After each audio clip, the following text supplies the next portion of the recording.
محترم اور حاضرین جلسہ، السلام علیکم ورحمۃ اللہ وبرکاتہ۔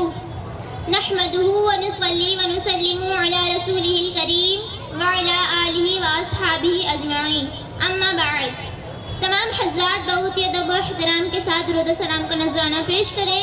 پڑھیے اللہم صلی علی سیدنا و مولانا محمد مبارک وسلم، صلی علیہ صلاۃ و سلام علیک یا سیدی یا رسول اللہ صلی اللہ تعالی علیہ وسلم۔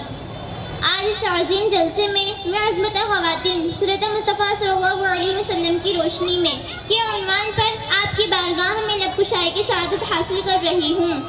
حضور سید عالم صلی اللہ علیہ وسلم کے اعلان نبوت سے پہلے تمام روح زمین پر ظلم بربریت اور بے رحمی کا بازار گرم تھا۔ انسانیت تڑپ رہی تھی، انسان خون کے آنسو رو رہے تھے، ہر طرف حیوانیت اور شیطانیت کا ننگا ناچ ہو رہا تھا۔ بالخصوص ملک عرب میں تو سکون و اطمینان سے عوام بالکل محروم ہو چکی تھی۔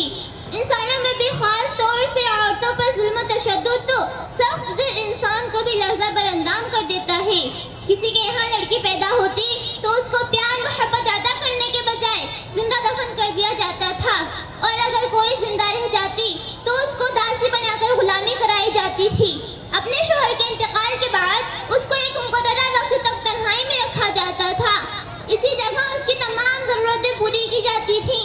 ایسے موقع پر اتنی مشقت اٹھانے کے بعد بھی وہ زندہ رہ جاتی تو اس کو علاقے میں گھمایا جاتا تھا، جس سے یہ ظاہر ہوتا تھا کہ مدت پوری ہو چکی ہے۔ اس کو اس کے والد، شوہر یا اولاد کے انتقال کے بعد ملکیت میں سے کوئی حصہ نہیں دیا جاتا تھا۔ مختصر یہ کہ ظلم کا کوئی طریقہ بھی باقی نہیں رکھا گیا تھا۔ جب دین اسلام طلوع ہوا تب اسلام نے عورت کو محبت اور ہمدردی اور عنایت فرمائی، اس کی عظمت بتائی، معاشرے میں اس کا اعلیٰ مقام عطا فرمایا گیا۔ عورت کو معاشرے میں مرد کی طرح ہی شمار کیا جانے لگا۔ لڑکی کو زندہ دفن کرنے والوں کے متعلق قرآن مجید میں ارشاد فرمایا، زندہ دفن ہونے والی لڑکی سے آخرت میں اللہ عز و جل فرمائے گا کہ کس گناہ کی بنا پر تجھے مار دیا گیا۔ سورۃ نمبر 81 سورۃ تکویر آیت نمبر 7-8-9۔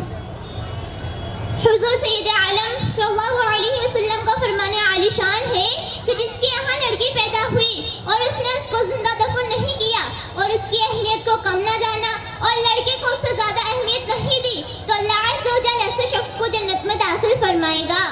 لڑکی کو شادی کے بعد بھی حقوق عطا فرمائے گئے۔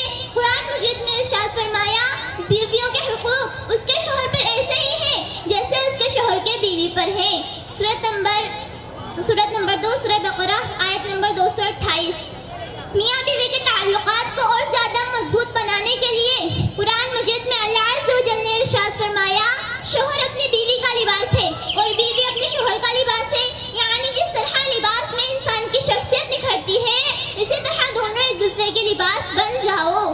سورۃ نمبر 2 سورہ بقرہ آیت نمبر 187۔ شوہر کو حکم دیا گیا کہ وہ اپنی بیوی کے ساتھ اچھا سلوک کرے۔ کبھی وہ تمہیں ناپسند ہو تو یہ ماننا چاہیے کہ اللہ عز و جل نے میرے لیے اسی میں بھلائی رکھی ہے۔ سورۃ نمبر 4 سورہ نساء آیت نمبر 19۔ ایک دن ایک صحابی رسول نے اللہ عز و جل کے پیارے حبیب صلی اللہ علیہ وسلم سے عرض کی کہ بیوی کا اپنے شوہر پر کیا حق ہے؟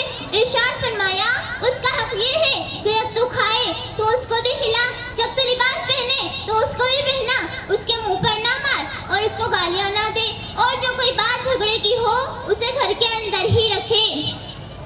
عورت کو وراثت میں بھی حقوق عطا فرمائے گئے۔ مقدس قرآن مجید میں ارشاد فرمایا، مردوں کے لیے حصہ ہے اس میں کہ اس کے والدین اور قریبی رشتہ دار چھوڑ کر گئے ہیں، اسی طرح عورت کا بھی حصہ ہے جو اس کے والدین اور قریبی رشتہ دار چھوڑ کر گئے ہیں۔ سورۃ نمبر 4 سورہ نساء آیت نمبر 7۔